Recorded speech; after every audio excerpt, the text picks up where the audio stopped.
우리가 지금 네 번째까지 하나님이 우리의 삶을 어떻게 이끌어 가시는지에 대한 네 가지 형태를 우리가 이제 같이 보면서 우리가 또 배우고 또 깨달아 갔는데, 오늘은 이제 다섯 번째, 하나님이 우리를 어떤 형태로 이끄시는가 할 때에 하나님은 우리를 멈추게 하거나 또 진행하거나 해서 우리를 이끄신다는 것입니다. 어느 때는 멈추게 하시고 어느 때는 진행을 하신다, 가게 하신다, 그런 뜻이죠. 자, 우리가 이 본문을 읽었습니다. 근데 여기서 우리가 알 수 있는 것은 광야 이스라엘 백성은 하나님의 시간표대로 움직였다라는 것입니다. 하나님의 시간표. 근데 하나님의 시간표는 딱 두 가지입니다. 멈추거나 진행하거나. 이게 하나님의 시간표였는데, 그것이 그들의 그 광야 사막길에서 생명과 삶을 하나님으로부터 지킴을 받고 또한 하나님의 손길을 풍성히 받는 근거가 되었습니다. 그리고 갈 길을 잃지 않게 되었다라는 것입니다. 만약에 그들이 하나님의 시간표대로 움직이지 않았다면 어떻게 됐을까요? 그런 사막에서 죽을 수도 있었다라는 것입니다. 그것처럼 오늘날 믿는 자들은 이 하나님의 시간표를 잘 알고 따라가야 안전하고 축복이 된다는 걸 지금 이 이스라엘 백성을 통해서 계시하고 있다는 것입니다. 지금은 우리가 이스라엘 백성처럼 사막 생활을 하는 건 아니지만, 우리가 생각하기에 이 모든 게 다 풍성한데 내 마음대로 이렇게 저렇게 하면 하나님이 우리를 함께 해주시고 도우시지 않겠느냐라는 것은 인간적인 생각이고요. 여기서 중요하게 우리가 생각해 부분들이, 그것이 뭐냐면 우리 자신들이 과연 인생의 주체자냐는 거예요. 이게 신앙사람에서 이게 명확하지 않으니까 여기서부터 이제 신앙과 삶이 분리되고, 또 그 사람의 신앙과 삶이 결국 하나님의 축복으로 흘러가지 않고 뭔가 석연치 않는 삶으로 진행된다는 것입니다. 우리는 흔히 이렇게 생각해요. 죄 짓고 살지 않으면 되는 거 아니냐라고 하는데, 그것은 지극히 일부분이에요. 거룩은 신앙의 기본이에요, 사실은. 그리고 신앙의 핵심은 됩니다. 그러나 그것만이 전부는 아니라는 거죠.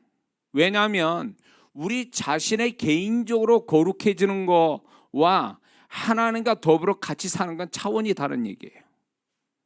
근데 많은 그리스도인들이 하나님과 더불어 살아야 된다, 그리고 그분이 우리의 주관자고 주체자라는 것을 믿지 않고 인정하지 않으면 그 사람 인생은 아무리 자기 나름대로 열심으로 살고 거룩해 산다 해도 하나님 계획대로 살 수 없고 하나님의 준비하신 축복은 없다라는 거, 이걸 알아야 됩니다. 근데 이 교회에 들어오면서 이걸 안 가르쳐 놓으니까 세상 사람처럼 사고방식을 가지고 교회 생활하는 거죠. 저는 목사로서 성도분들이 교회에 들어오면 뭘 해야 되냐면 머릿속에 들어가 있는 세상 것을 다 빼버려야 되거든요. 싹 다 빼야 되거든요. 그리고 하나님 것으로 다시 세팅이 돼야 되는 거거든요.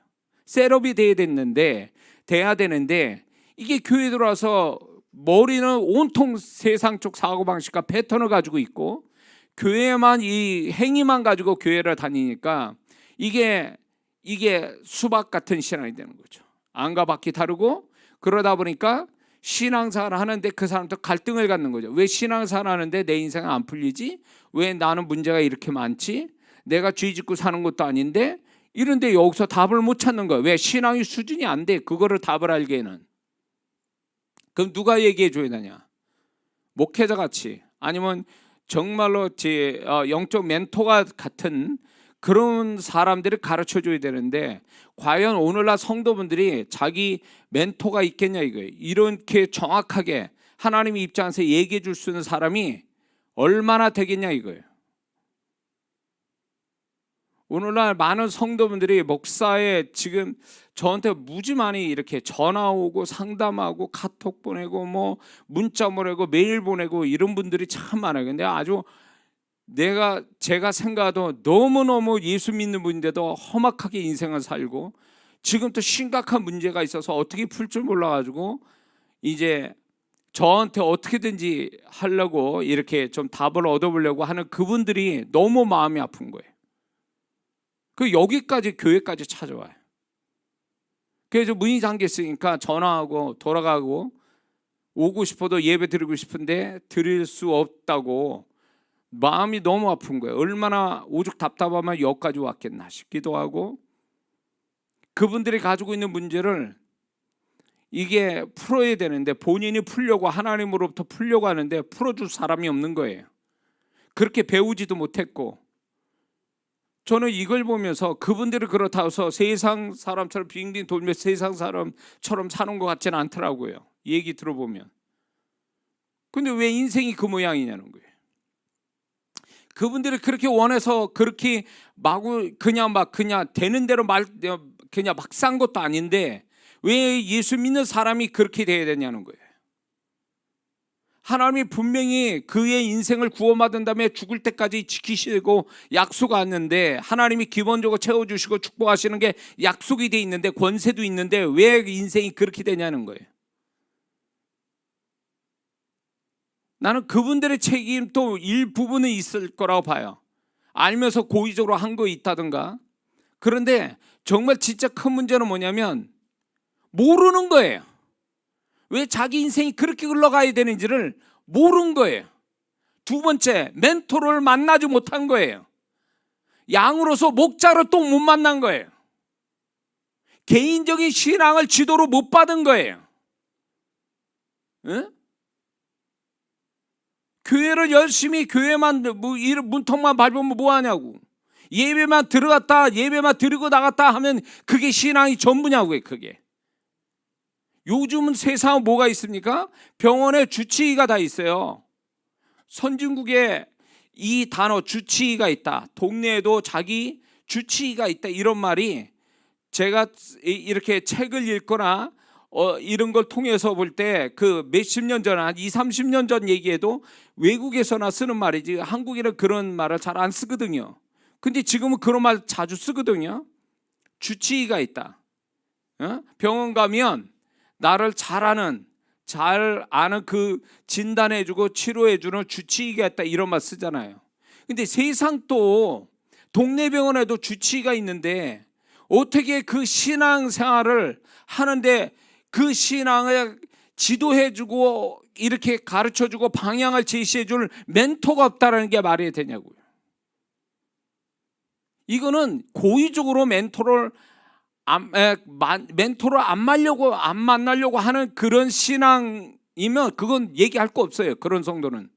그러나 멘토로 만나고 싶어도 못 만나서 인생이 그 지경이 됐다면 인생의 문제가 아니라, 그런 신앙은 반드시 인생이 뒤죽박죽 돼가지고 험악하게 막 가는 인생처럼 되는 그 사람은 뭐가 문제냐면 그 신앙과 영혼조차도 하나님께 인정을 못 받았다라는 얘기예요. 그 얘기가. 그게 더 심각한 거예요. 정말 하나님께 인정받는 신앙이고 삶이었으면 그렇게 인생 살 수 있냐는 거예요. 근데 그분들이 죄 짓고 막 산 것도 아닌데 왜 그렇게 되는가? 이런 신앙생활을 시작하면서 가장 중요하게 여겨야 될 것들을 그걸 못 배운 거예요. 알지 못했던 거예요. 가르쳐준 사람이 없었던 거예요.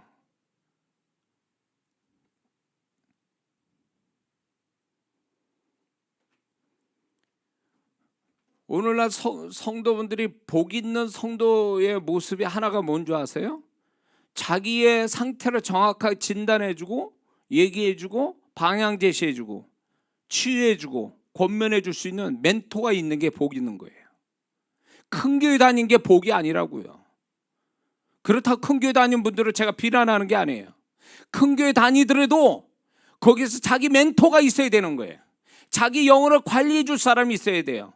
분별시켜주고 지도해주고 방향을 제시해줄 멘토가 있어야지, 그렇지 않은 상태에서 교회 다니면서 예배만 드리는 그 성도는 나중에 문제가 뻥 터지면 자기 인생에 교회 바깥에 나와서 자기 인생이 뒤죽박죽 돼가지고 엉망됐을 때 그거를 지도해 줄 사람 없으면 그 사람은 진짜 고아가 되는 거예요. 길 잃어버린 양이 되는 거예요. 울타리 바깥에 양이 되고 마는 거예요. 진정한 성도의 복이 뭔지, 뭐가 뭔지를 모르는 성도들이 너무 많다는 거예요. 지금 제가 수많은 성도들을 집회 가운데서 만났지만 요즘 또 유튜브가 그렇게 되니까 많은 분들이 많이 여러 방향으로 저를 이제 이렇게 만나려고 하는 그분들의 사연을 들어보면 너무 마음이 아파요. 그분들이 왜 이렇게까지 됐을까? 라는 생각이 드는 거죠. 이런 성도는 아예 얘기할 거리가 안 돼요. 뭐냐면 가까이 누군가가 날 도와주고 나를 간섭하고 신앙으로 지도해 주는 거 싫어하는 사람도 있어요. 그 성도는 그냥 제껴놓는 거예요. 이게 성도라고 볼 수도 없어요. 전 성도로 안 쳐요. 근데 목사나 멘토가 정말 어떻게든 신앙을 지도해주고 도와주려고 이렇게 할 때에 열심히 배우려고 하는 그런 성도만이 진짜 그 성도들이 정말 복 있는 성도가 되고 이런 성도가 자격 있는 성도가 되는 거예요. 옛날에 쫓아다니면서 신앙사 열심히 하라고 이렇게 목사님들이 했는데 지금 바쁜 세상에 그렇게도 못해요. 본인이 찾아가지 않는 이상, 본인이 열심 내지 않는 이상 그 사람은 어느새 고아가 되고 어느새 길 잃어버린 양이 되기 쉬운 세상에 지금 살고 있잖아요, 우리가. 그런데 이런 속에서 겁 없이 이렇게 안 와도 됩니다. 나 혼자 할게요. 내 신앙에서 혼자 할게요. 알아서 할 테니까 신경 끊으세요. 이런 성도는 이거는 무식하면 용감하다고 그렇게 사는 사람은 반드시 언젠가는 이제 자기 인생에 사단에 공격받고 여러 가지 영적으로 막 문제가 생기고 그 영적인 것이 삶에 어떤 여러 가지 문제가 발생될 때에 해결하지 못해서 여기저기 이상한 사입자들 찾으러 다니고 이상하게 멘토해 주는 사람들 영혼도 후리려고 하고 조종하려고 하는 이런 사람한테 걸리면 그 사람 인생 끝나는 거예요. 그때 찾을 때는요. 그래서 저도 제 나름대로 저한테 붙여준 영혼에 대해서는 최선을 나름대로 하려고 해요. 그러나 거부하면 그 영혼을 제껴놓고 갑니다. 그 영혼은 뭐 배짱 부리는 거죠. 전 괜찮습니다. 혼자 다 할 테니까 걱정하지 마세요. 이런 영혼은 주님도 마찬가지예요. 주님도 분명히 이런 말씀했어요. 병든 자라야 의사가 쓸데있느니라. 본인의 문제가 있어서 의사를 찾아오는 사람만이 진정한 환자가 되는 거지, 환자임에도 불구하고 의사로 거부하면 그건 방법이 없어요. 그건 죽어야 되는 거예요. 죽을 수밖에 없는 거죠. 오늘날 그런 성도들의 한둘이 아니에요. 간섭받는 거 싫어요. 개인주의가 팽배하다 보니까 이렇게 간섭하는 거 싫어해요. 그러니까 신방 오는 거 싫어하고 심지어는 기도해 주는 것도 싫어해요. 뭐 물어보는 것도 싫어해요. 그게 무슨 성도야. 그리고 목사님도 그런 성도를 좋아해요. 왜? 신경 안 써서 좋으니까. 교회 나오고 따박따박 헌금하고. 그러면 이게 문제가 되는 거죠. 이런 신앙이라면. 적어도 자기 영혼을 지켜주고 축복해주는 그 지도자, 멘토를 붙잡고 가야 되는 게 이 영적으로 무지한 성도들이 해야 될 태도거든요. 근데 신경 안 쓴다? 그거는 본인이 영적으로 어떤 상황에 처해 있는지를 몰라서 그렇게 얘기하는 거예요. 이미 뭔가 사건이 똥 터진 다음에 찾을 땐 이미 때 늦은 거예요. 우리의 삶에 어떤 문제가 크게 터지면 그건 이미 영적 세계에서 이미 터졌다라고 보는 거예요. 터진 게 현실로 나온 것 뿐이에요. 그래서 교회살 거기다 멘토가 있어야 될 것은 그런 것들을 커버해주고 그런 것들을 분별시켜주고 그런 것들을 중보해주고 이런 것들이 미리 있어야 터지지 않는 건데, 이런 것들을 전혀 우습게 여기고 이거 도움받을 생각 안 하고 그냥 혼자서 다 알 것처럼, 다 알 것 같으면 교회가 왜 필요하겠어요? 교회가 지금 영상에 참여하는 분이 이런 분들이 있는가 봐요. 응?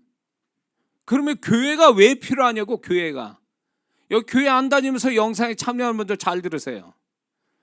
교회가 왜 필요해요? 교회는 연합을 위해서 존재하고 있는 거예요. 왜? 혼자서 안 되니까 연합을 통해서 그 영혼을 지켜주고 그 영혼을 축복해 주려고 교회 생활을 하게 만들어 준 건데, 교회 생활에 연합할 줄 몰라요. 외톨이 돼가지고 혼자 뚝 떨어져 있고. 그러면 그게 무슨 신앙이 되겠으며 그 사람이 교회 축복을 정말 받을 수 있느냐? 그렇지 않다라는 거예요. 그러니까 영상으로 참여한 분 중에 교회를 아직 정하지 못하고 지금 있는 분들은 빨리 교회를 정하고 신앙생활 하셔야 돼요. 그리고 그 속에 하나님이 보내준, 만나게 해주는 멘토로 만나야 돼요. 그래야 그 영혼이 안전하게 갈 수 있어요. 영혼뿐만 아니라 신앙, 삶이 다 안전해요.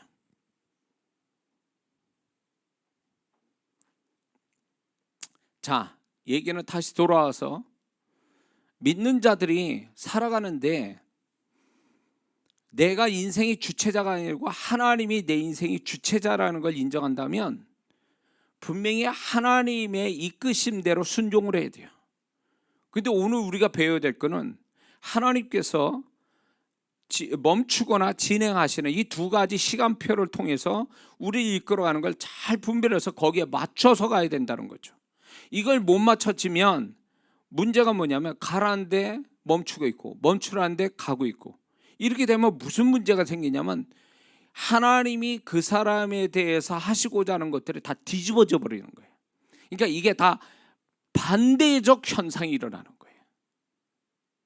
근데 우리는 선하게만 살면 된다라는 이 개념이 이게 어디서 더 왔는지, 이건 자연히 신앙생활 잘하면 자연스럽게 나타나는 현상이지 그게 목적은 아니잖아요. 응? 신앙생활 잘하면 거룩하게 사는 건 당연한 거지 그게 목적은 아니란 말이에요. 자연히 신앙생활 잘하면 사람이 거룩해지고 착하게 사는 거야 당연한데, 이거 하나만 가지고 신앙이 전부인 것처럼 생각하는 이 태도는 굉장히 잘못됐다 그 얘기예요. 하나님과 더불어 사는 인생인데, 하나님과 더불어 사는데 하나님의 움직임 따라 움직여야 되는데 하나님의 움직임은 전혀 감지하지 못하고 하나님이 안 계신 것처럼 살아가니 이 사람이 교회는 다녀도 교회 문밖만 나가면 세상 사람이죠. 똑같은 세상 사람과 좀 차이가 있다면 늘 죄 짓고 사는 거게 그거 하나 차이밖에 더 되냐고. 하나님이 의식되냐는 거지. 그런 성도분들은 하나님이 의식이 됩니까? 하나님과 함께 사는 게 발견이 됩니까? 안 되면 불신자지 그거는. 응? 그분이 나와 평생을 함께 하신다는데 그 하나님 함께 하시는 것을 못 본다? 느낄 수 없다? 들을 수 없다? 볼 수 없다? 이건 불신앙이에요. 완전히 관심 없는 거예요. 이게 회개거리인 줄을 몰라요. 또 그건 뭐예요? 결국 하나님을 무시하고 사는 거예요. 그게 나는 잘 모르겠는데요.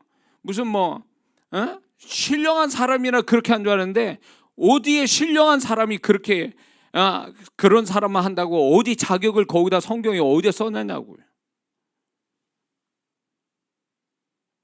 그러니까 이게 하나님 무시하니, 하나님을 무시한 채 혼자 멋대로 살아가니 그 인생이 무슨 하나님을 보장해 주겠냐고요.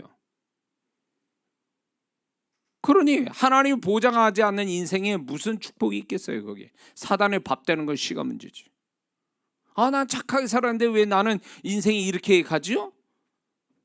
치명적인 게 뭔지 아세요? 하나님과 더불어 안 사니까 그런 거요. 응? 이게 교회의 주일날, 수요, 목요일 이런 교회 행사의 시간표는 잘 아는데 왜 자기 인생 속에 하나님의 시간표를 모르고 사냐 그 얘기예요. 왜 자기 인생 속에 하나님이 이끄시는 삶의 형태를 왜 모르냐며. 하나님이 이끄심의 형태를 왜 모르고 사냐 말이에요. 알아도 왜 그거를 지키지 않고, 알아도 왜 거기에 순종하고 살지 않는지, 이게 얼마나 심각한 문제인지를 모르고 살아간다는 거죠. 이게 야단 맞을 사람이 여기 많네요. 지금 영상으로 참여한 사람들 중에서도 이게 깨닫는다고 그게 다 되는 게 아니에요. 저 목사님 설교 정말 은혜스럽게 하고 참 몰랐던 걸 몰랐던 거를 깨닫는 게 그게 끝이 아니라 그건 시작에 지나지 않아요. 깨달았으면 순종을 해야지. 깨달은 게 전부가 아니잖아요. 에? 말씀을 알면 뭐하냐고. 말씀을 알고 순종을 해야 그게 말씀을 아는 거지. 머리로 말씀을 알면 무슨 소용이 있냐고. 순종을 안 하면 그 말씀은 아무것도 아니지. 오늘날 성도분들이 많이 말씀을 깨닫는 거, 그래서 어쩌면 유튜브를 통해서 저를 찾았는지도 모르겠죠. 어쩌다가 이장호 목사를 찾았는데 저 목사가 좀 다른 목사가 좀 다른 이야기 한다 라는 하는 거에 대해서 은혜로 받았다 라는 거 좋아요. 그런데 그게 끝이냐고. 그러면 거기서 주님의 음성을 들었으면 그 다음에 그거를 말씀에 대한 책임을 져야 될 거 아니냐 말이에요. 들었으니 책임을 져야 될 거 아니에요. 들어서 책임을 진다는 게 뭐예요? 그 말씀 따라 사는 게 그 말씀을 책임지는 거잖아요. 내가 말씀을 안다라는 것은 그 말씀을 순종해야 책임을 진다 그 얘기예요. 말씀을 책임을 안 지면 그 사람은 말씀을 무시하는 것과 똑같다 그 얘기예요. 응? 은혜 받으면 뭐해? 행함이 없으면 그 은혜가 아무것도 아닌 거지. 그 은혜를 무시하는 거죠 그게.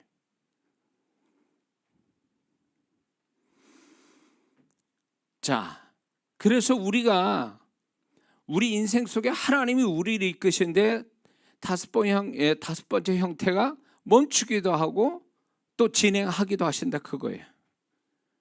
그래서 만약에 이거 거꾸로 되면, 우리가 거꾸로 하고 있으면 모든 게 다 뒤집어져 버린다는 거죠. 반대로 간다는 거예요. 우리 인생은 하나님의 계획과 상관없이, 축복과 상관없이. 그렇기 때문에 위험하다. 그래서 신앙생활을 잘하는 사람이 특징이 뭐가 있는 줄 아세요? 신앙생활 잘하는 사람의 특징 중에 하나가 뭔 줄 아세요? 조심성이 있다라는 거예요. 신앙이 어릴 때는요, 무식함이 용감하다고 막 해요. 이렇게 저렇게 막 겁이 없어. 어린애처럼 막 겁이 없어. 이리 뛰고 저리 뛰고 막 난리야. 겁이 없으니까 그렇게 하는 거예요. 겁이 있으면 조심스럽게 돼 있어요. 신앙이 좋아진다는 얘기는 산전수다 다 겪고 하나님과 함께 살아봤더니 하나님 없이는 안 되더라. 이게 신앙 좋은 사람의 특징이잖아요. 그게 표현이잖아요. 하나님 없이는 안 됩니다. 하나님 없으면 나는 정말 죽어요. 이렇게 사는 사람 신앙 좋은 사람인데 그 사람들이 어떻게 삽니까? 굉장히 조심스럽게 살잖아요. 조심스럽게. 이게 하나님 뜻인가? 이게 적인가? 이렇게 순종해야 되나? 저렇게 해야 되나? 이렇게 하면 잘못하는 건가? 어떻게 하는 게 잘하는 거지? 조심스럽게 생각을 하면서 조심스러워하네. 그게 신앙생활 잘하는 사람이에요. 이게 신앙생활이 아직도 사춘기 아이들처럼 그냥 겁이 없어. 그냥 자기 마음에 안 들면 성질나면 확 끝내버려. 튀어나가고 끝내버려. 막. 그게 그때는 자기 멋있는 것처럼 자기가 그렇게 하지만 뒤에 가서 그 후에는 이루 말할 수 없는 거예요. 그게 겁 없이 그렇게 무식하게 그렇게 하면 나중에 후회밖에 안 나와요. 신앙생활 잘한 사람은 생각하고 조심스럽게 또 조심스럽게 이렇게 하면서 이렇게 조심스럽게 돌다리 이렇게 디딛고 가듯이, 아니면 그 살얼음판 그 얼음판을 걸을 때 깨지지 이쪽이 깨질까 어쩔까 그러면서 조심스럽게 걷는 그것이 신앙생활 잘하는 모습이에요.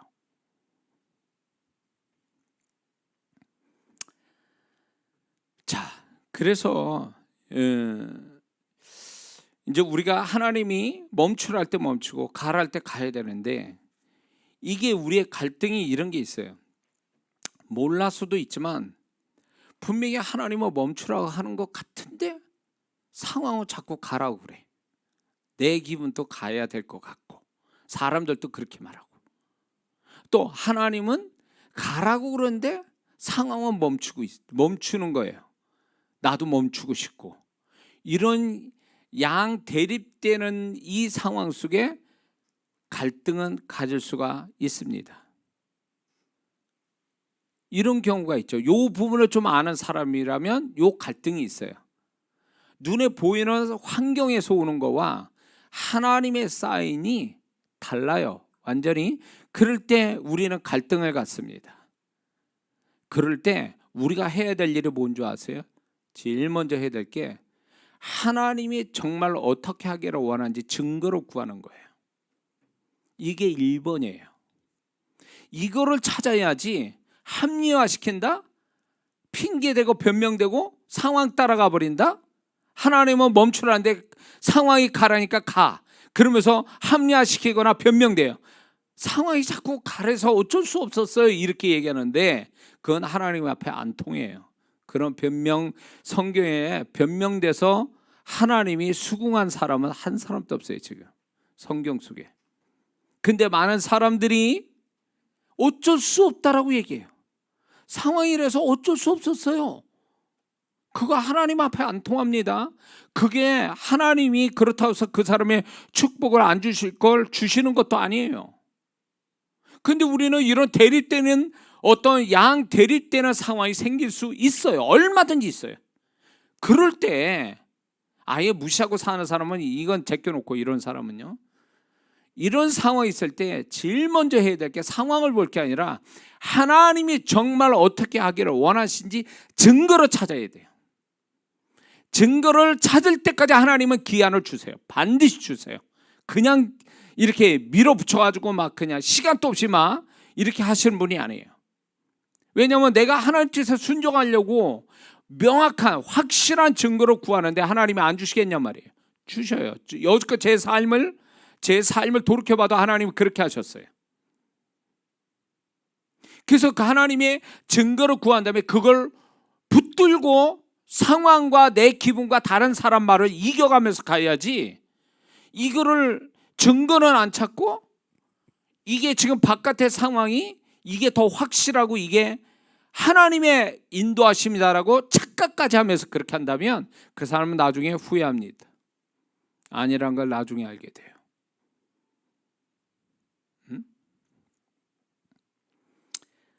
자, 그러므로 우리는 하나님이 멈추게 하시는 거와 진행하고 가게 하시는 것을 그렇게 이끌어 가신 걸 우리가 분별하며 살아가는 게 지혜로운 인생이고 하나님의 계획과 축복을 받는 인생이라는 걸 우리는 깨달아야 될 줄 믿습니다.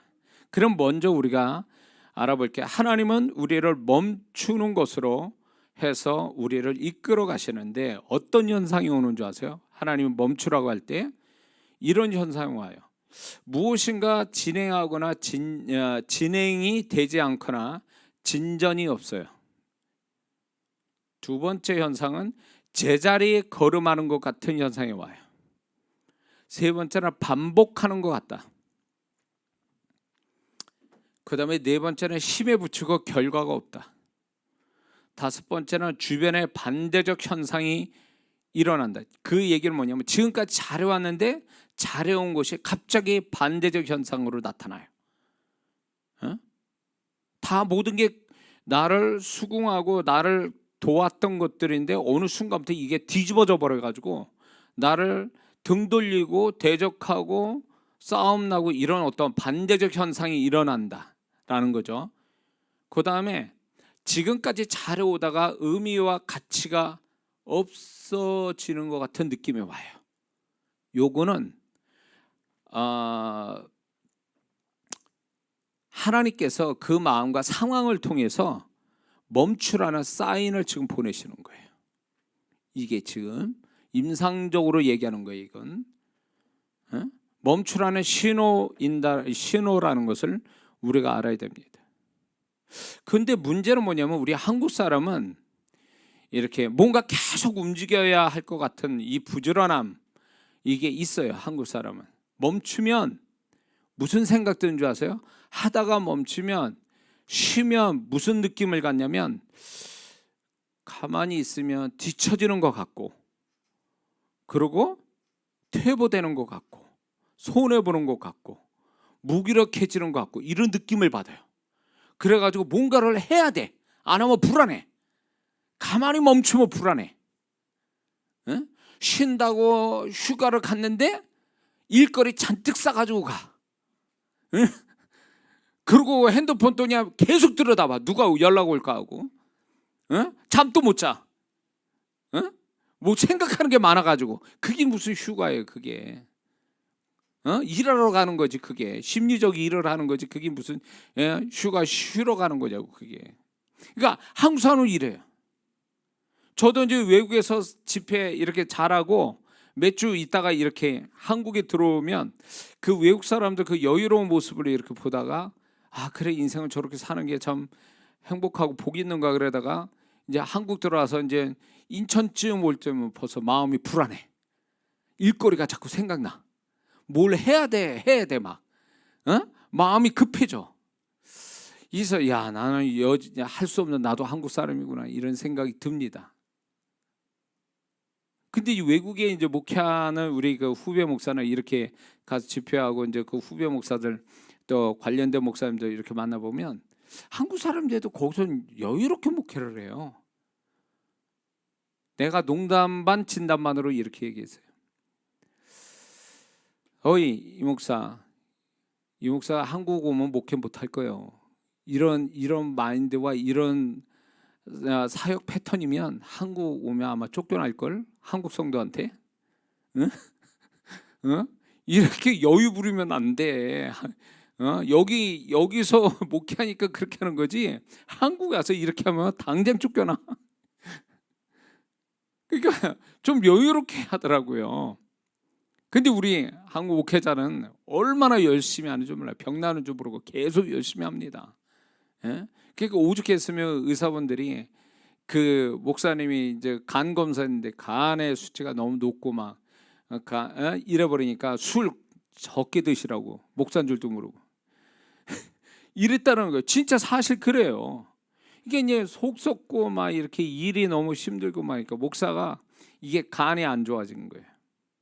근데 이제 술 많이 먹고 이제 그렇게 된 줄 알고 의사는 그렇게 얘기한다는 게 이제 한국 목사는 이제 그렇게 고생을 많이 하죠. 많이 고생보다도 굉장히 바쁘게 살죠. 누구나 다 그렇지만. 근데 이런 부분들이 좀 고쳐져야 되는데 이건 뭐의 문제냐면 그 성품에서 뭐가 기질적으로 뭐가 있냐면 조급함이에요. 한국 사람은 다 조급함이라는 게 있어요. 뭐가 빨리빨리 돼야 돼. 가만히 있으면 또 안 돼. 뭔가 빨리 진행이 되지 않으면 불안한 거예요. 이 조급함. 그리고 아주 고질적인 불안감이 그 한국 사람 밑바닥에 깔려 있어요. 이게 이렇게 움직이지 않으면 내가 바로 어떻게 될 것 같은 이 불안감이 막연한 불안감이 한국 사람 밑바닥에 깔려 있어요. 그리고 이제 어떻게 보면 긍정적으로 넘치는 열심이에요. 다른 민족에 비해서 굉장히 열심을 내는 거죠. 그리고 이제 우리끼리의 얘기지만 쉬지 않고 열심히 하는 게 제일 잘하는 걸로만 생각해요. 쉬지 않고 열심히 하는 게 잘하는 거다. 근데 그게 잘하는 게 아니거든요. 이게 열심과 쉼, 이 두 가지가 조화와 균형을 이루어야 되는데 우리 한국 사람은 잘 이걸 조화를 못 이룹니다. 저도 막 집회를 막 한참 할 때는 막 계속 스트레이트로 막 거의 두 달간 막 계속 집회하는 거예요. 계속 집회하고 본교회 섬기고 또 집회 나가고 막 정신이 없어요. 그러다가 이제 짬이 나서 이제 한 주간 또 쉬면요. 그게 쉬는 게 이상해. 쉴 줄은 모르니까 뭘 하고 쉴지도 모르겠고 쉰다는 자체가 또 불안하고 그리고 쉬면 사람이 좀 이렇게 멍청해지는 것 같고 무기력해지는 것 같고 막 이러니까 이 쉴 줄도 모르는 거예요. 그러니까 제가 생각할 때 야, 나는 이건 쉴 줄도 모르는 사람이구나. 이게 내가 문제가 있다. 이게 뭘 열심히 하는 거는 굉장히 열심히 하는 거는 집중력 있게 하는데 쉴 줄은 모르는 거예요. 이게 한쪽만 그렇게 돼 버리니까 한쪽이 이렇게 쉰다라는 개념을 못 갖고 있으니까 아, 이게 병이다. 이것도 병. 근데 그 여파가요 습관이 돼서는 몰라요. 지금도 그래요. 지금 또 아무것도 안 해도 아침 밥 먹고 딱 이렇게 운동한 다음에 책상에 의자에 딱 앉은 다음에 계속 그렇게 앉아 있어야 돼요. 여기서 뭔가 또 딴짓하고 막 이러버리면 이렇게 뭔가 좀 불안해요. 마음이 뭘 해야 되는데 이거 안 하는 사람처럼 이게 지금 뭔가 이렇게 해야 될 걸 안 해가지고 사람이 뭔가 이렇게 게으른 사람처럼 느껴지는 이게 저도 병이에요. 이게 일 중독자 같기도 하고 병이에요. 그래서 저도 스스로 또 이런 게 있습니다. 한국 사람은 스스로가 난 게으러 이런 생각이 있어요. 게으르기 때문에 부지런 떨어야 돼 이런 게 있어요. 저도 그렇거든요. 지금까지 제가 사역을 해낸 거 이런 거 보면 나름대로 결과가 있고 성과가 있음에도 불구하고 나는 이렇게 나는 게을렀어. 지금까지 보면 난 부지런한 사람이 아니야. 이게 제가 스스로 저를 진단하는 거예요. 그렇게 결론. 나는 조금 더 부지런했으면 이거보다 더 좋은 이걸 만들어내고 이룰 수 있는데 내가 게을러가지고 시간을 낭비해서 이렇게밖에 못 살아. 스스로 자책하는 게 있어요. 근데 누가 이걸 객관적으로 뭐 이렇게 판단을 누가 해줬으면 좋겠는데 나는 나름대로 그게 스스로 긍정적으로 저를 자극을 주는 거라고 또 생각해요. 자극을 주는 거다. 나이를 생각하지 않고 지금 또 뭔가를 막 해야 된다라는 막 생각이 있어요. 저도. 근데 오히려 그것이 저를 조금 더 열정을 갖게 하고 또 집중력을 갖게 하는 건 좋은데 또 반면에 그렇게 쉼과 열심을 균형을 못 맞추는 그런 문제도 있더라고요. 자, 그래서 우리가 이제 생각해 볼 때 하나님은 멈추라고 그러는데 멈추면 사람이 좀 이상해지는 것 같은 느낌에 내가 뒤처지고 손해보는 것 같고 막 이런 느낌들이 막 들으니까 열심을 내는 것만이 최선이라고 생각하는데 하나님은 무조건 열심만 내라고 하시진 않거든요. 왜 주일이 왜 있게요? 우리 한국 사람한테 딱 맞게 하나님 주신 거예요. 이 주일마저 없으면요, 이 주일마저 없으면 365일 열심 낼 민족이에요. 우리나라가 쉬지도 않고. 그러니까 어떻게 보면 주일은 한국 사람을 위해서 하나님이 만들어 주신 거예요. 사실은 일주일에 하루는 쉬어라. 근데 그 하루 쉬는 것도 아까워가지고 주일날 공부하죠, 주일날 장사하죠. 응? 그렇게 해서 좀 나아집니까? 안 나아져요. 제가 눈으로 목격한 일도 있고 제가 또 경험한 게 있어서 주일날 뭐 그렇게 더 열심히 낸다고 주일날 공부 더 하고 주일날 더 뭘 한다고 해서 더 나아지는 거 없어요. 하나님 말씀은 안 바뀌어요. 근데 우리는 더 해야 돼. 막 주일날 또 뭘 해야 돼.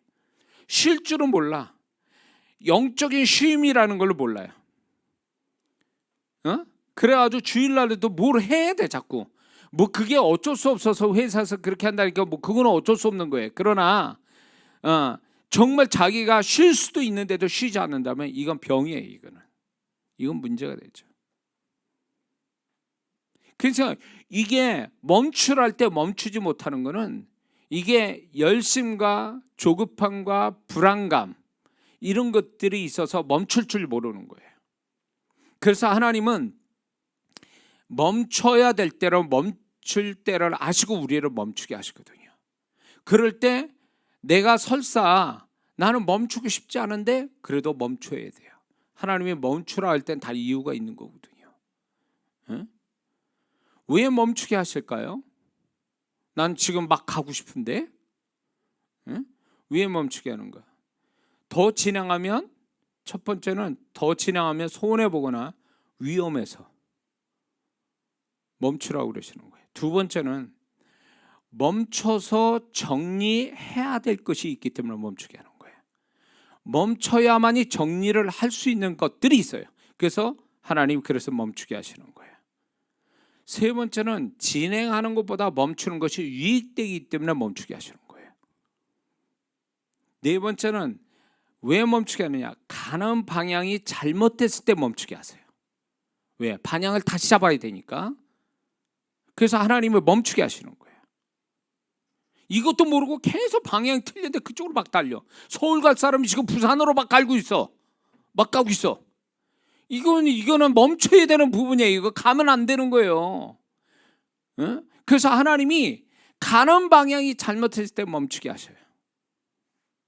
모르니까 브레이크를 막 건다 그 얘기예요. 그걸 알아채야 되는 거죠. 다섯 번째는 왜 멈추게 하실까? 멈춰서 할 일이 있기 때문에 그래요. 멈춰서 해야 될 일이 있는 거예요. 여섯 번째, 더 진행하기에는 감당하지 못하기 때문에 멈추게 하시는 거예요. 더 진행하면 이 사람이 감당을 못해. 쓰러지는 진짜 뇌출혈이 온다든가, 아니면 이 사람이 이거 하다가 뭔 일이 잘 이렇게 스스로가 감당이 안 돼서 오히려 진행하는 자체가 이 사람한테 손해가 나는 이런 일이 있어서 감당이 안 되기 때문에 멈추게 하시는 거예요. 일곱 번째는요, 그 사람이 지쳤기 때문에 안식을 주기 위해서 멈추라고 그래요. 여덟 번째는 멈춰서 반드시 생각해야 될 것이 있기 때문에 멈추는 거예요. 가서 진행에 가거나 진행할 때는 생각할 여유가 없으니까 하나님이 멈춰서 생각하게끔 만들려고 하는 거예요. 그 멈추면 생각을 해야 돼요. 그러니 이런 게 있잖아요. 뭡니까? 어느 분이 얘기했죠. 그 책 이름이 그거죠. 멈춰야 보이는 거, 보이는 것들. 이런 책 쓴 사람이 있죠. 멈춰야 생각 나는 게 있고 생각해야 될 게 있는 거예요.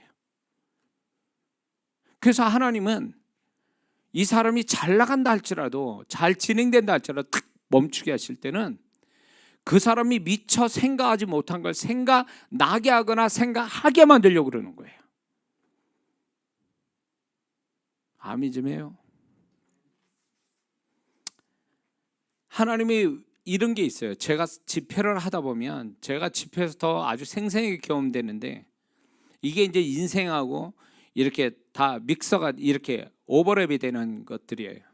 뭐냐면 집회를 하는데 정말 지금 난리가 났어. 막 하나로부터 시작했는데 막 이게 열 몇 가지가 막 성령의 사역에 막 이어지면서 역사가 막 일어나, 치유가 일어나, 불 받고 막 난리가 났어요. 사람들이 막 아수라장이에요. 집회가 하나님이 정말 함께 하신 게 막 보여가지고 어떤 분은 막 무섭다고 초신자를 막 튀어나가고 막 난리가 났어요. 저도 막 신났어. 막 잡혀가지고 막 통로자가 돼가지고 막 쓰임 받으니까. 그래가지고 이렇게 했는데 성령께서 그만해라, 딱 스톱을 시켜요. 그 나는 성령님께 그 속으로 말하는 거예요. 지금 잘 나가는데 왜, 지금 잘 되는데 왜 멈추라 하시는 거예요 도대체. 지금 신나 죽겠는데 지금. 그때가 막 새벽 2시, 3시, 4시에 막 넘어가도 막 그 사건이 막 벌어지고 있는데 막 나는 그냥 해 뜰 때까지 하고 싶은데 막 성령께서 그만해라, 스톱. 이해가 안 돼요. 이유를 얘기 안 했어요. 멈춰라. 그런데요, 무슨 일이 벌어졌냐면요, 멈춰라고 그랬는데도 제가 의도적으로 신나서 또 그 다음 또 한 거예요. 그냥 초창기 때, 사역 때 불순종한 거죠. 그래가지고 그냥 이걸 이끌고 막 그냥 클라이막스로 막 가려고 막 이러는데, 성령께서 멈추라 할 때 안 멈추고 쫙 지내니까 그 다음부터 내려막혀요. 그때가 클라이막스였어요. 그때가 성령께서 멈추라 할 때가 클라이막스고, 그 다음에 순종하지 않으니까 내가 계속 하니까 그때부터 내려막혀 쫙. 그때 찬바람이 샥 나는, 진행이 안 돼요. 거기서 끝났으면 다행인데, 딱 끝나고 숙소 들어오는데 딱 지적하시는 거예요. 너는 왜 그때 순종 안 했지? 내가 얘기했잖아, 멈추라고. 그러면서 거기서 그걸 가르쳐 주셨어요. 저는 너는 너를 통해서 나의 능력이 나타나는 걸 내가 원하는 게 아니라 너는 내 말에 순종하는 걸 내가 원한다. 그래서 순종을 배웠어요. 그때 너는 내가 하란 대로만 해라 그러고요. 그런데 거기서 끝난 게 아니에요. 그 얘기 듣고 제가 잘못 회개했다고 딱 그랬는데 그 다음 다음에 집회가 안 돼요. 그거 뭐 얘기하는 줄 아세요? 그게 뭘 의미하는 줄 아세요? 네가 내 말을 순종하지 않는 데까지. 그 다음 타임에 집회가 안 돼요. 아, 이게 심각한 거구나. 그때 알았어요. 심각한 거구나. 내가 모르고 불순종하는 거와 알고 불순종한 것은 이렇게 심각한 문제를 만드는구나. 호우적거리 다 끝났어요. 그 전 시간에 성도들이 난리가 나가지고 막 종합 세트에 또 하나님의 역사 종합 세트로 나타나서 막 그 다음 타임에는 막 집회하기 전에 1시간 반 2시간 전부터 막 기도하고 난리가 났어요. 여기서 이제 이게 그 다음 시간이니까 막 사람들이 막 요번에 뭔 일이 날까 막 이렇게 했는데 나만 발버둥 치다 끝났네. 성도들은 맥 빠지는 거죠. 성도들은 실망하는 거예요. 야, 이게 보통 심각한 문제가 아니구나. 그래서 하나님은 잘못했습니다. 해결을 단단히 하고 그 다음 타임 탁 근데 그분이 다시 시작. 그분이 사역을 하시는 거야. 다시. 그때 제가 순종하는 거, 이게 능력보다 열심보다 더 중요하다는 걸 알게 됐어요. 순종하는 거. 그래서 그분이 멈추라면 멈춰야 되는 거예요. 이유가 있어요. 그분이 이유를 얘기 안 해줘도 그분이 멈추라면 멈추는 거예요. 그분이 선하신 뜻이 있는 거니까. 그런데 우리는 분위기상 여기서 더 가면 좋겠는데, 그러면 그분이 어떻게 하는 줄 알아? 네가 불순종함으로 나는 너 보증 안 해줘. 너는 나의 통로자가 아니야. 네 마음대로 해. 그러면 나 구경하고 있을게. 이게 얼마나 비참한 얘기인 줄 아세요? 사역자가 지금 전 시간만 해도 막 나를 통해서 하나님이 막 난리가 나게 만드셨는데, 그 다음 타임에는 이거는 나 혼자 발버둥 치고 주님은 구경만 하시고 나는 그냥 막 난리를 쳐도 아무 역사 아니라, 이게 얼마나 비참한 줄 아세요? 이게 얼마나 식은땀 나는 얘기인 줄 아세요? 순종이 문제. 순종. 자, 멈추라는 의미는 이런 게 있어요. 잘 좀 여러분들이 이해를 하셔야 될 게, 멈추다, 멈춰라, 이게 그분이 하면 지금 하고 있는 것을 멈추라고 하는 것도 됩니다. 지금 하고 있는 일을 멈춰라, 그런 뜻도 되고, 두 번째는 지금 하는 일에 더 추진하여 진행하려고 하는 일들을 멈춰라, 그런 뜻도 돼요. 세 번째는 생각 속에 계속 뭔가 지금보다 더 해야 되고 만들어야 되고 이래야 되고 이런 어떤 생각들, 계획들을 멈춰라, 이런 뜻도 됩니다. 그 다음에 멈추라는 얘기는 진짜 쉰다라는 의미로서 멈추라고 말씀하셔요. 또 멈추라고 할 때는요, 행동의 문제를 얘기하시는 게 아니라 뭔가 생각을 해라라는 뜻에서 멈춰라라는 의미를 쓰는 거예요. 이 말 잘 기억하셔야 돼요. 이거는 저에게 하나님께서 저한테 가르쳐 주시는 의미들이에요. 누구한테 배운 것도 아니고 교과서에서 제가 편집해서 얘기하는 것도 아니에요. 제 삶에서 얘기하는 거예요. 그래서 하나님이 멈추라고 할 때는요, 자, 이스라엘 백성이 구름이 뜨면 무조건 가야 돼요. 진행해야 돼요. 이유가 없어. 그분의 구름이 성막에서 이렇게 딱 멈추면, 성막에서 멈추면 그들은 한 달이고 1년이고 그렇게 있어야 돼요. 이유가 없어. 왜? 그들의 모든 광야에 모든 갈 길을 인도하시는 그분은 하나님이시, 그들이 아니거든요. 응? 그분이 시간표대로 움직여야 되는 게 이스라엘 백성의 운명이에요. 그것처럼 우리도 그분의 시간표대로 살아야 될 운명을 타고났는데, 그거대로 살지 않으면 그때부터는, 만약에 이스라엘 백성이 하나님을 멈추려는데 지 멋대로 가, 또 하나님은 가라는데 지 멋대로 멈추고 있어, 그러면 사막에서 어떤 일 날까요? 이거는 하나님 보호도 못 받아. 지 혼자 사막에서 헤매다가 죽는 거예요. 그걸 얘기하시는 거예요 지금. 우리한테. 근데 우리는 너무 여유롭게 생각해요. 지금 눈에 보이는 게 있고 사람 있고 환경 있고 돈 있고 막 이러니까 내 마음대로 사막하고 다르니까 내 마음대로 다 어찌 저렇게 이렇게 할 수 있을 것처럼 생각하지만 그게요, 하나님이 보증 안 해주면 그거는 다 의미가 없어요. 그 도구들은요. 그러니까 그 도구가 의미가 없다는 얘기는 꼭 사막의 한복판에 서 있는 것과 똑같다라는 의미예요. 그게.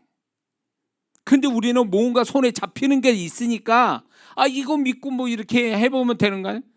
하나님이 보증해줘야 거기가 오아시스고 뭐 오아시스가 되는 거지. 하나님이 보증하지 않으면 모든 거 다 가져도 그거는요, 사막 한복판에 혼자 서 있는 거 똑같다는 얘기예요. 왜 그걸 모르지? 응? 어떤 사람은 돈 믿고 자기가 가지고 있는 돈 믿고 가라는데 멈추고 있고 멈추라는데 가고 있어. 그러면 그 사람 돈이 정말 그 사람을 보호해 줄까요? 아니요. 하나 도움 안 돼. 그거 나중에 도움이 안 된다는 거 알게 되죠. 자, 그래서 하나님이 멈추라 할 때는요, 우리가 그 순간에는 조급함과 불안감을 버려야 돼요. 이게 작용하면 계속 뭔가 움직이려고 하거든요. 불순종하려고. 두 번째는 비교의식하지 말아요. 비교의식을 버려야 돼. 그게 뭐냐면 남들은 지금 뛰어가는데 나는 멈추고 있어. 그러면 뭐 비교하게 되면 뭐가 올까요? 불안감이 오죠. 비교하면 또 뭐가 올까요? 열등감이 생겨요. 나 지금 저렇게 하고 있는데 나는 지금 뭐 하고 있지? 그러면서 열등감에 빠져가지고 호우적대. 이게 문제인 거예요. 이걸 갖지 말아야 되는 거예요. 비교해서는 절대 안 된다라는 거예요. 하나님의 시간에 우리가 하나님의 시간표대로 살아. 내 옆에 내 아내와 내 남편도 사실은 시간표가 달라요. 하나님의 시간표가. 그러면 옆에 남편이나 아내도 어쩌면 나하고 별개의 문제라고. 그게 비교할 게 아니에요. 비교할 게. 나는 나대로 하나님이 나대로 하나님이 나 하나를 절대평가하면서 나를 절대적으로 나 하나만 있는 줄 알고 나를 이끌어 가시지 누구하고 비교하면서 나를 이끌어 가시는 게 아니거든요. 근데 우리 자꾸 옆을 봐.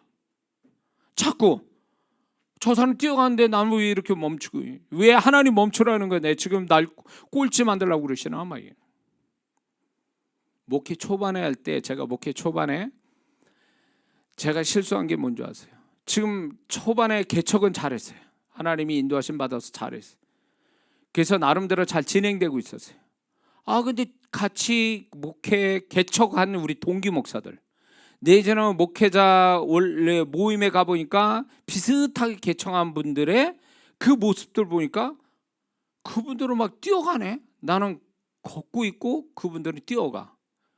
질 수는 없지, 내 성격에. 그분들하고 보면서 비교의식 하면서 뛰어간다고? 그럼 나도 뛰어가야지. 저 사람 저쪽 간다고? 나도 저쪽 가봐야지. 뭐 이런 식의. 그러다가 목회 보증을 못 받고 호적거렸죠. 왜 그들 시간표하고 나하고 왜 비교하냐 그거예요. 그분은 그분대로 하나님이 시간표대로 움직이는 거고 나는 나대로 시간표대로 움직이면 되는 거예요. 근데 왜 자꾸 하나님이 나에게 맞춰진 시간표를 내가 왜 자꾸 옆 사람 보면서 그 시간표에 맞춰가려고 하냐 그 얘기지. 그러니까 내 경마장을 한 번도 안 가봤지만 이 TV 같은 데서 이렇게 보면은 경마장에 말들이 어떻게 합니까? 이 눈앞에 양옆에 이렇게 옆을 못 보게 이렇게 딱 가렸죠. 그 앞만 보고 달리게. 그게 제일 중요해요. 믿는 자한테. 옆을 보면 안 돼요. 앞만 보고 가야 돼요. 하나님이 가라면 가고 멈추라면 멈추고 이렇게 봐야지. 옆을 자꾸 보게 되면 사고 나는 거예요. 그리고 하나님이 멈추라 할 때는 좀 여유를 가질 필요 있어요. 막 아둥바둥 막 이렇게 하는 게 아니라 좀 여유를 가져야 멈추라 할 때 멈출 수 있어요. 그 다음에 하나님이 멈추라 할 때는 생각의 방향을 생각해보고 바꿔야 할 부담을 주면 또 바꿔야 됩니다. 자, 멈추라 할 땐 다 이유가 있어요. 그러면 생각의 방향이 어떠한지, 또 바꾸라 하면 또 생각을 바꾸는 시간들이 멈추는 시간 속에서 있는 거거든요. 다 이유가 있는 거죠. 그 멈추는 거는 나를 위한 거지 환경에 있는 게 아니거든요. 또 하나님이 멈추라 할 때는 시간을 의식하면 안 돼요. 흘러가는 시간. 나 이렇게 하면 난 지금 시간이 없어 죽겠는데 지금 막 하나님 또 멈추라 해서 지금 없는 시간을 또 자꾸 멈추라 그러니 나는 자꾸 시간이 점점 흘러가서 나는 더 이상 내가 뭘 할 수 있는 시간이 없어지는데 막 시간 타령하고 있는 거죠. 시간의 주인이 하나님이신데 시간을 자기가 재고 사는 거죠. 시간이 많이 가졌다 그래서 시간에 축복받습니까? 그 사람이? 시간이 널널한 게으른 자가 시간을 잘 씁니까? 그래서 시간이 없는데라고 하는 말은 이건 신앙적으로 보면 이건 잘못된 말이에요. 하나님이 그 믿는 자들은 충분히 그 사람이 뭔가 하나님께 의미 있고 축복받을 시간들을 다 주시거든요. 주일을 지킨 다음에 또 시간의 축복을 또 받아요. 주일의 축복 중에 하나가 뭐야? 시간의 축복이에요. 시간의 여유를 주시고 시간 속에 하나님의 타이밍을 또 맞춰서 살게 만들어 주시거든요. 그래서 주일을 6일 동안 심써 너의 일을 하고 그리고 멈춰서 7일에 쉬어라 이런 얘기가 뭐예요? 시간의 축복을 주시려고 하는 거예요. 시간의 축복을. 주일을 아까워하고 자기 시간을 또 써요. 또 그러면 자기가 그 시간을 하나님께 드려지고 하나님 안에서 쉬어야 될 시간을 자기 마음대로 써놓으면 어떻게 되냐? 시간이 정말 그 사람한테는 없어요. 이제 진짜 쓸 시간이 없어지는 거야. 정말 필요한 시간은 없고 그러니까 그 사람은 시간이 없다는 얘기를 계속하는 거죠. 근데 왜 시간이 없을까요? 하나님께 시간 드린 것도 없고 주의를 안 지키니 시간이 없는 거죠. 점점. 그리고 흘러가는 시간 속에 하나님의 타이밍이라는 게 있는데 하나님의 타이밍을 못 맞추는 거죠. 그러니까 너무 미련한 거예요. 왜 주일을 그렇게 아까워 하나님께 드리는 시간이? 주일날 시간 드리는 게 그렇게 아깝냐고. 예배 드리는 것도 아까워가지고 시간 재고 있어요. 내가 일부러 2시간씩 하는 거예요. 주일날 예배를. 그래서 시간을요 1시간 예배 드리는 사람은 우리 교회 못 옵니다. 예, 왜? 짜증나거든. 1시간 딱 예배 마치고 집에 가야 되는데 볼 일을 봐야 되는데 이게 2시간씩 해야 되니 이게 자기 시간이 막 없는 거지. 사람 만나야 되고 어디도 가야 되고 이러고 저러고 해야 되는데 예배를 그런 식으로 늦게 하니까 짜증나지. 그런 성도는 우리 교회 성도 못 되죠. 딴 교회 가야죠. 45분짜리 예배 드린 데 가야 돼. 저도 과거에 45분 예배를 드렸으니까 45분 주일날 예배 드리니까 은혜 받았다 그러는데 1시간 반 예배 드리니까 그냥 은혜가 안 돼서 교회 떠난다. 진짜 이 싫어요 이거는. 그러니까 우리 성도 될 사람이 아니니까 그렇게 하는 거죠. 예? 성령이 잡히면 시간 가는 줄도 모르는 게 정상이거든요. 주일은 주님을 위한 시간이에요. 그게 곧 나의 쉼의 축복이고. 근데 그거를 아까워가지고 그냥 교회에 머무는 것도 싫고 영적인 일에 힘쓰는 것도 그 시간에 싫고 그냥 자기 시간 널브러지게 쓰는 걸 좋아하고 그러면 언젠간 그 시간에 축복을 못 받았다는 걸 알 때는 이미 때 늦는 거예요. 몰라서 하는 얘기지. 자, 그리고 뭡니까? 패배 의식에서 벗어나요. 멈추라 할 때 자꾸 이렇게 뭔가 난 지고 있는 거야. 나는 다른 사람보다 나는 지고 있어. 이런 생각을 버려야 된다는 이 사단이 자꾸 속여요. 멈출 때.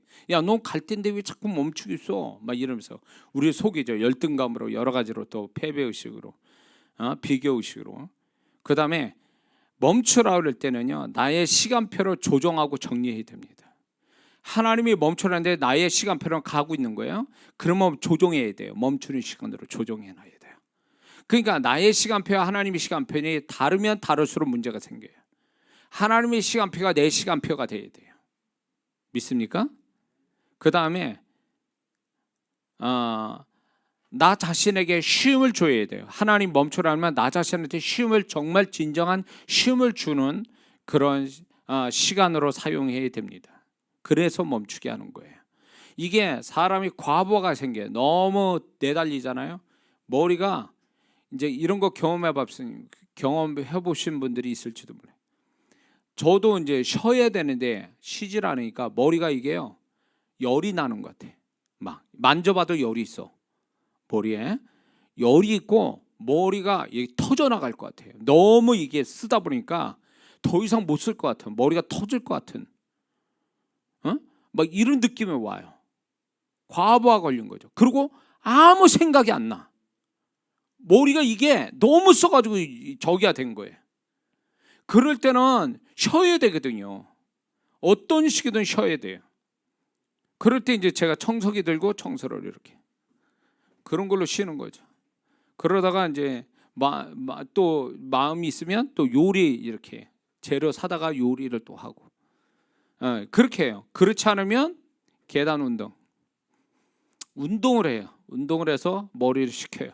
뭔가 계속 가다가 이게 오히려 역효과가 나니까 쉬는 거예요. 그게 나는 쉬는 거예요. 그게 쉼이 필요한 거예요. 멈추라 할 때는 멈춰야 되는 거예요. 그래서 하나님이 영감을 안 주실 때 저는 쉬어야 돼요. 영감 주실 때가 있어요. 이렇게. 근데 영감을 받으려고 해도 내가 너무 영적으로 깊이 들어가거나 너무 쉼 없이 하다 보니까 지쳐버려가지고 이게 안 오는 거예요. 그러면 그때는 쉬어야 돼요. 아무것도 하지 말아야 돼요. 그렇게 하나님 멈추라 할 때 이런 태도로 갖는 것은 대단히 지혜로운 태도라는 걸 우리가 잊지 말아야 될 줄이 있습니다. 두 번째, 하나님은 우리를 진행하게 하심으로 이끄십니다. 진행하게 하신다는 거죠. 자, 이건 반대예요. 멈추라는 거 반대인데 상황적으로 이렇게 옵니다. 상황은 반대인데 느낌도 자신의 느낌도 반대인데 계속 지금까지 해온 것을 계속 해야 되는, 지금까지 해온 것을 계속 해야만 하는 느낌을 받습니다. 그런 상황들이 생겨요. 또 두 번째는 반복되어 왔던 것들, 장소나 사람, 이래 반복되어 왔던 것들이 정리되거나 떠나가거나 또 반복되어 왔던 것들이 새로운 차원에서 새롭게 되어지거나, 이게 지금 진행한다라는 의미예요. 상황적으로. 그리고 심리적으로, 마음으로 이런 진행시킬 때 이런 느낌이 와요. 하나님 진행시킬 때 멈춰서는 안 된다는 부담, 근심이 생기고 움직여야 한다는 생각이 와요. 이거는 하나님이 진행시킨다는 거예요. 상황과 상관없이. 그 다음에 떠나야 한다는 생각이 듭니다. 진행시킬 때 뭔가를 떠나야 이게 진행이 되기 때문에 떠나야 된다는 생각이 들고, 그 다음에 시간상 앞의 일에 대해서 더 관심과 또 그거에 대해서 열심히 생겨요. 이거는 이제 진행시키려고 하는 하나님의 어떤 생각에 어떤 작용하고 있는 거죠. 지금 것보다 좀 앞에 거를 더 많이 생각하고 그거를 이제 더 열심을 내려고 하는 이런 마음이 들어온다는 거예요. 그건 진행시킨다는 뜻이에요. 하나님이. 그 다음에 새로운 것에 대한 적응을 해야 된다는 마음이 자꾸 와요. 그러면 그거는 하나님이 진행시킨다. 그거는 멈추는 게 아니라 잘 가야 되는 거다. 진행해야 되는 거다. 이런 뜻이에요.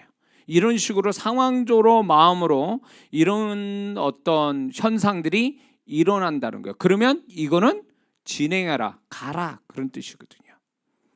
자, 그런데 이런 경우가 있습니다. 나는 미처 진행할 준비도 못했는데 지금 진행하기엔 힘든데 하나님은 움직이고 나보고 진행하라고 자꾸 재촉을 하세요. 그럴 때 우리는 이런 마음 이렇게 들죠. 나는 아직 준비도 안 됐는데, 나는 진행하기에는 너무 힘든데, 이런 마음이.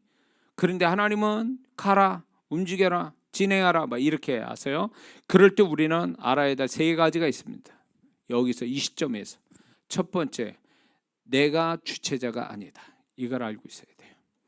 하나님이 나의 인생의 주체자다. 이거를 분명히 기억해 둬야 돼요. 우리가 보통 불순종을 왜 합니까? 불순종하는 이유 중에 하나가 뭔지 아세요? 내가 내 인생의 주인이라는 생각을 가졌기 때문에 알고 불순종하는 거예요. 근데 우리가 하나님이 내 인생의 주인이고 주체자고 그분이 나를 이끌어 가신다고, 그거 하나님의 중심에 어떤 생각을 가진 사람에만 순종하게 되어 있죠. 그래서 이런 상황이 오더라도 하나님이 내 인생의 주체자라는 걸 인식해야 된다. 확신해야 된다. 두 번째는 내가 준비도 안 됐는데 자꾸 끌고 가라 하시는 것은 우리를 모르시거나 무시하는 게 아니고, 그거는 결국 우리를 위한 것이기 때문에 그렇게 하라는 것이라는 거죠. 당장을 볼 때는 내가 하나님이 나를 무시하는 것 같고, 네? 나를 잘 모르시는 것 같고 이렇게 하지만, 결국에 가보면 그렇게 하는 게 하나님이 나를 위한 거라는 것을 후에 알게 되죠. 이걸 우리는 믿어야 된다는 거죠. 또 세 번째는 이런 상황에서 우리가 알아야 될 게, 내가 하나님은 진행하라 가라고 얘기하시는데, 문제는 뭐냐면 내가 그걸 알면서도 준비하지 못한 내 탓을 해야지, 하나님이 가라 하시는 것을 가지고 탓해서는 안 된다는 것입니다. 분명히 하나님은 준비할 기간을 주시고 준비할 수 있도록 해줬는데, 내가 그거를 준비하지 않아서 지금 허둥지둥 뭔가 이렇게 진행을 못하고 있는 게 내 탓인데도 불구하고 하나님이 자꾸 문제가 있는 것처럼 얘기하는 건 잘못된 거다. 그래서 하나님이 진행시키는데 내가 뭐 이렇게 허둥지둥 하는 것은 결국 내 입장을 생각하지 않고 막 밀어붙이는 것이 아니라, 이미 하나님은 준비할 기한과 모든 마음과 사인을 줬는데도 내가 게을러서 준비하지 않았기 때문에 지금 하나님이 이끌어가는데 지금 헉헉거리는 거다라고 생각하면 되는 거예요. 이해가 되십니까? 지금 이 설교는요, 다시 들어야 돼요. 예? 지금 이 내용이 하루아침에 만들어진 게 아니기 때문에 그래요. 자, 또 이런 경우가 있어요. 지금 이 얘기가 공감되는 분들 많이 있을 거예요. 자, 지금 하나님이 나를 진행시킵니다. 가라고 그래요. 근데 내 마음은 지금 있는 거 완벽하게 끝내고 그 다음을 하나님이 진행했으면 좋겠는데, 끝나지도 않았는데 나보고 막 가라고 그러고 진행시키려고 그래요. 그러면 우리는 어떻게 해야 되는가? 나는 지금 화장실 가서 큰일을 보고 닦지도 못하고 나오는 식이 돼버린 거예요. 뭔가 다 끝났어, 완벽하게 끝난 다음에 정리가 돼서 그 다음에 가야 이게 맞는 것 같은데, 하나님은 다 정리가 안 된 상태에서도 너는 가라, 진행하라 이렇게 얘기했어요. 그러면 우리 입장에서 하나님이 나를 모르시는구나, 내 입장을 아직 나를 무시하고 계시는구나 이렇게 생각할 수도 있다라는 거예요. 그런데 여기서 우리가 깨달아야 될 게 뭔지 아세요? 우리 안에 하나님의 문제가 아니라 우리 스스로가 완벽주의, 완전주의라는 우상에 빠져서 이럴 수 있다라는 거예요. 왜 그러냐면 하나님은 우리가 뭔가 완벽하게 하는 걸 원하시는 게 아니라 하나님 뜻에 순종하는 걸 원한다는 거예요. 그러므로 내가 완전히 다 끝내지 못한 채 뭔가 이게 다 엉성하게 끝나지도 않는 상태에서 하나님이 가라 막 이랬을 때에, 우리가 그렇게 다 안 끝나서도 하나님이 뒷감당해 주실 줄 믿고 하나님이 가라 하시고 진행하는데 쫓아가는 것이, 그게 하나님이 원하시는 거라 그거예요. 자, 하나님이 구름이 떠서 진행을 하는데 그때 그 순간에 이스라엘 백성이 뭐 하고 있었을까요? 화장실 간 사람이 있을 거고, 세수할 사람도 있고, 밥 먹을 사람도 있고, 잠자는 사람도 있을 거고, 배울 사람 다 있을 거 아니에요. 근데 하나님이 그런 입장 봐줍니까? 구름이 떠서 야 진행해야 된다, 하나님이 하라고 하신다. 그러면 그 사람들 어떻게 할까요? 잠깐만요, 나 지금 할 일이 아직 남아서 이루고 멈춰. 하나님 보고 이해해달라고, 멈추는 나를 이해해달라고, 하나님 날 기다려주세요 이렇게 얘기할 수 있냐는 거예요. 성경에 보세요, 어떻게 있는가. 진행하면 그들이 진행했다고 그랬잖아요. 이유가 없어요. 그냥 상황이 어떤 상황이든 하나님이 진행하신다면 지금 하던 거 놓고 떠나야 되는 거예요. 그게 하나님의 뜻이에요. 우리 입장에서는 좀 뭔가 찝찝하죠. 모든 걸 다 끝나고 옮겨야 되는데, 제 삶을 돌아봐도 하나님 여기서 좀 깔끔하게 내가 좀 폼나게, 아니면 내가 좀 기분 좋게, 아니면 다른 사람 볼 때도 좀 정말 잘 끝냈구나, 네 성격대로 이렇게 하고 됐구나, 그래서 그 다음을 옮겨갔구나 이런 말 듣고 싶은데 상황은 그게 아니요. 이게 뭔가 석연치 않아. 뭔가 흘리고 온 것 같은, 뭔가가 완벽하지 않은 그런 상태로 옮겨갈 때 부끄럽기도 하고 이런 게 정말 이게 맞는가 싶기도 하고 고민도 돼요. 근데 하나님의 말씀은 그거예요. 네가 잘했다. 내가 움직인 대로 움직여서 너는 그 순종에 너는 잘한 거다. 그분이 잘했다 그러면 잘한 거예요.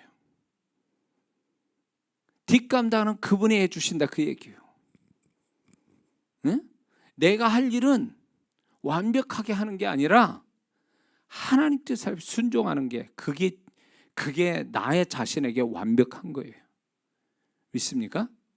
근데 이런 사람은 많다니까. 고지식하게 내가 다 끝나야 돼. 하나님 기다리세요. 좀 내 거 다 끝나야 돼. 이거 안 끝나면 안 돼요. 못 갑니다. 나 안 가요. 막 이런 사람이 있어요. 그러면 그럴수록 그 사람은 손해 봅니다. 문제가 생겨요. 왜 하나님이 내 사정 봐주지 않은 것처럼 왜 그냥 진행시킬까요? 왜 진행시킬까요? 이유가 있어요. 잘 들어보세요. 첫 번째는 하나님이 정하신 때를 맞추시기 위해서 우리를 진행시키는 거예요. 하나님이 정한 시간이 있다. 하나님이 정하신 때가 정해져 있는 거예요. 그 하나님의 때가 정해졌기 때문에 하나님이 우리를 진행시키는 거예요. 그 다음에 그 진행되어질 만큼 준비되었다고 생각하셨기 때문에 우리를 진행시키는 거예요. 이제 진행해도 돼 라고 그분이 판단해서 진행시키는 거예요. 내가 내 판단에 의해서 움직이시는 게 아니라, 여기 잘 들어보셔야 돼요. 내 중심의 신앙이 있고 하나님 중심의 신앙이 있어요. 내 중심의 신앙은 항상 문제를 만들어요. 이 사람은 축복 못 받습니다. 왜냐하면 하나님은 자기 주변에서 나를 돕는다고 생각해요. 내가 그분의 중심에, 그분의 주변에서 내가 살아간다고 생각하지 않고 그분이 내 중심으로 내 주변에 살고 계신다 이렇게 생각해요. 하나님 기다리세요. 나 지금 안 끝났어요. 그러니까 조금만 기다려주세요. 이런 식이에요. 건방진 거죠. 어린 신앙이에요. 이건 자기 중심의 신앙은요.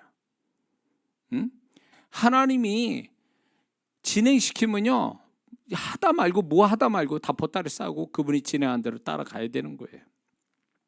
그래서 나 준비도 안 되네. 야, 너 준비돼서 그냥 가. 그러면 어떻게든지 가야 되는 거예요. 그분이 나를 이제 진행돼도 될 만큼의 준비됐다고 생각하니까 가라니까 나는 가는 거야. 그거 들고 아무거나 들고 가는 거지. 가다 보면 하나님 다 챙겨주시는 거예요. 또 그렇게 가야 되는데, 아니요 주님 기다리세요. 나 지금 이거 옷도 있고요, 바지도 있고 화장도 해야 되고 할 게 너무 많아요. 기다려주세요. 이건 자기 중심의 신앙이지 뭐. 그러면 이 사람은 하나님의 시간을 놓쳐요. 진행해야 될 시간을 놓치게 된단 말이에요. 이게 문제가 되는 거죠. 자, 왜 사정봐주지 않고 진행하실까? 세 번째는 진행할 수 있을 만큼 우리가 능력이 있다고 생각하셨기 때문에. 진행해도 될 만하다. 진행해도 얘는 기꺼이 갈 수 있는 아이다. 그런 능력이 있다고 생각하셨기 때문에. 네 번째는 진행되다가 하나님의 준비하신 축복을 만나기 때문에 진행시키는 거예요. 만약에 진행을 하다가 만약에 진행을 했는데 하나님이 이거를 내가 안 한다면 결국 그 사람은 축복도 놓치고 어쩌면 그 진행을 해야 되는데 멈춘 그 자리에서 사단의 역사를 볼 수도 있어요. 자, 다섯 번째는 진행돼야만이 손해와 낭패를 당하지 않기 때문에 진행시키는 거예요. 그 자리에 머무르면 안 되는 거예요. 멈춰서는 안 되고 진행돼야 돼요. 진행돼야 손해와 낭패를 당하지 않아요. 사단의 밥이 안 돼요. 그래서 하나님은 진행시키는 거예요. 응? 그런 사고들을 제가 이제 이렇게 영상을 통해서 본 것 같아요. 이 사람이 가만히 있다가 어느 순간에 뭔가를 하려고 일어나서 움직였는데 바로 그냥 사고가 차가 그냥 밀고 들어와가지고 그 사람이 이제 편의점 바깥에서 뭔가 그 탁자에 앉고 있었단 말이에요. 그래서 이제 이 사람이 앉아 있다가 이제 집에 갈 때가 됐나 봐. 이렇게 해서 딱 서서 몇 발짝 딱 갔는데 바로 그 차가, 술 취한 음주운전차가 거기를 들이다 받아버린 거야. 그냥 그게 그 가게 안으로 쑥 들어가 버린 거지. 만약에 그 사람이 안 움직였으면 어떻게 됐을까요? 죽는 거죠. 그런 식이에요. 그 사람이 하나님이 움직일 때 움직였으면 문제가 아닌데, 움직일 때 아니고 가만히 있으면 거기에서 사고가 생길 수도 있기 때문에 하나님이 움직이게 하시는 거거든요. 우리가 장래일을 어떻게 알아요? 그래서 하나님이 움직이라 할 때 움직일 수 있는, 그거는 우리 때문이지 하나님 때문이 아니에요, 결국은. 자, 그러므로 하나님이 진행시킬 때, 가게 하실 때는 늦추지 말아야 됩니다. 게을러서 자꾸 늦춰지면 안 돼요. 같이 맞춰가야 됩니다. 그 움직임을 따라가야 됩니다. 두 번째는 남아있는 것, 아직 다 해결하지 못한 거, 뭐 이런 것들에 대해서, 그리고 또 떠나는 것에 대해서 미련을 갖지 말아야 됩니다. 다 해결하지 못한 거에 대한 또 아쉬움을 버려야 됩니다. 그리고 가야 되고 진행하는 것에 대한 두려움을 버려야 됩니다. 그리고 감사함을 가져야 돼요. 이렇게 어떤 식이든 진행시키는 것에 대한 이유는 알 수 없지만 하나님께 감사하는 거죠. 그 다음에 불평하지 말아야 됩니다. 움직이는 것에 대해서. 그리고 하나님께 다 하나님께 묻는 거는 당연해요. 그러나 묻는 거를 다 그분이 다 대답해 주실 거라고 믿지 마세요. 다 대답해 주실 의무가 그분은 없어요. 그러면 우리는 좋으신 그 하나님을 그냥 믿고 가는 거예요. 그리고 새로운 것에 대한 기대감, 긍정적 기대감을 갖는 게 중요합니다. 그리고 더 좋은 걸 주시는 하나님을 기대해야 돼요. 진행하는 가운데 지금 멈춘 것보다 더 좋은 걸 주시는 그 하나님을 믿어야 돼요. 기대해야 돼요. 이게 진행할 때에 오는 우리의 가져야 할 태도인 거예요. 어떤 사람은 멈추랄 때 멈췄어요. 근데 멈출 때 멈추고 가랄 때 갔는데, 문제는 뭐냐면 그 순간은 멈췄고 그 순간은 진행했는데 가면서 갈등을 갖는 거예요. 본인 스스로가 안에서. 그래서 하나님의 사인을 알고 갈 때에 우리가 조심해야 될 게 뭐냐면 상황의 문제가 아니에요. 상황의 문제가 아니라 내 안에서 정리되고 확신되지 못한 데서 자꾸 갈등을 갖는 내면을 다스려야 돼요. 이 갈등을 끊임없이 하나님으로부터의 확신으로 인하여 갈등을 없애야지, 이게 불씨를 가지고, 갈등의 불씨를 가지고 멈추거나 갈등의 불씨를 가지고 진행하다 보면 나중에 그게 사고가 나요. 그게 불씨가 큰 불이 되고 말아요. 근데 이런 갈등의 불씨를 내 안에 갖고 있는 데다가 상황조차도 이렇게 도와주지 않아요. 멈추랄 때 진행되는 상황이 생기거나 진행할 때 멈추는 상황이 생기거나 이렇게 되면요, 갈등이 커지죠. 그렇게 되면 처음에는 멈추랄 때 멈추고 가랄 때 갔는데, 이게 안에서 갈등이 해결이 안 되니까 나중에는 멈추랄 때 멈췄다가 나중에 그냥 자기가 가버리고 마는 거예요. 가랄 때 갔는데 이게 뭔가 갈등이 해결이 안 되니까 가랄 때 갔다가 중간에 탁 멈춰버려요. 이런 문제가 생겨요. 그래서 처음에 가라고 할 때, 멈추라고 할 때에 그거에 대한 명확한 나의 태도를, 마음의 태도를 정확하게 하지 않으면 그 사람은 다 잠깐은 순종이 돼도 끝까지 순종하기는 어렵다. 그래서 많은 사람들이 하나님의 이끄심대로 순종을 잘했던 사람이 있습니다. 그러나 그 잘했던 순종이 결말이 축복으로 끝나야 되는데 그 결말이 아무것도 없어. 오히려 반대적 현상. 갈등 생겨가지고 중간에 멈췄어. 가랄 때 멈추고 멈출 때 갔어. 그래서 끝머리가 뭐냐? 아무것도 없어. 고생만 바가지로 하고 끝나. 이런 사람 무지 많습니다. 무지 많아요. 하나님이 여기로 보냈어요. 순종 잘했어요. 그러면 여기서 멈춰라, 여기서 머물러라 이렇게 했는데 머무를 때 이 머무름의 축복이 있어야 될 거 아니에요. 근데 머무름의 축복도 보지도 못하고 가버렸어. 여기서 머무르는데 왜 가냐고. 그러니까 축복도 못 보고 가버린 거야. 그러니까 이 사람은 뭐 하는 거야? 고생만 한 거야. 그냥 수고만 하고 끝난 거예요. 가라는데 갔어. 그러면 계속 가야 될 거 아니야. 근데 중간에 어떤 이유든 간에 자기 멋대로 스톱해버렸네. 그러면 지금까지 온 게 다 그게 의미가 없어져 버려요. 이거 잘 들으시고 설교 영상으로 참여한 분들, 지금 이 설교는 이론도 아니고 어디서 교과서에서 어디 책에서 베껴가지고 얘기하는 것도 아니에요. 이거는 이장한 목사가 하나님부터 배워서 정리돼서 가르치는 거니까, 얘기하는 거니까 공감되는 분들도 있을 거예요. 그렇기 때문에 우리 인생을 이끌어 가신 그 하나님의 손길을 보며 그 하나님의 이끄심대로 가는 게, 그래서 그 결말을 봐야 되는데, 안 가는 사람은 제껴놓고 그 사람들은 가는데 아쉽게도 중간에 하나님이 이끄심에 반대로 가버려서 결말을 못 보는 분들도 수도 없이 많다는 거예요. 결말을 봐야 돼요. 하나님이 저를 이끌어서 평택에 개척을 했어요.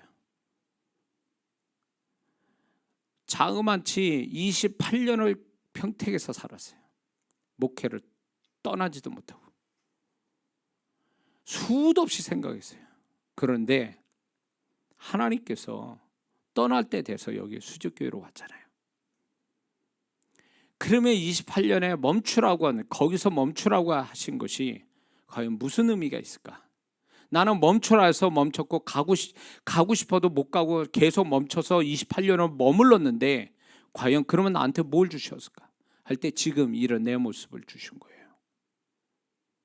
이거는 교회의 사이즈 이 문제가 아니에요. 나라는 존재에 대한 축복이에요. 이게 결말이에요.